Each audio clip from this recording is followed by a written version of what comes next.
South Florida, good late morning to you. We are seeing lots of sunshine, feeling like the upper 90s once you factor in the relative humidity to the air temperature, and we're not done heating up yet.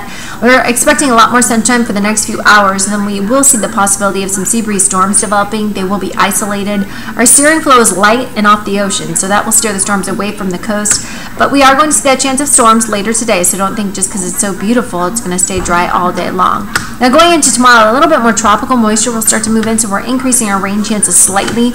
Again, the trigger mechanism will be the sea breeze storms, but overall our weather pattern will stay with AM coastal showers, PM afternoon storms going into Tuesday and Wednesday.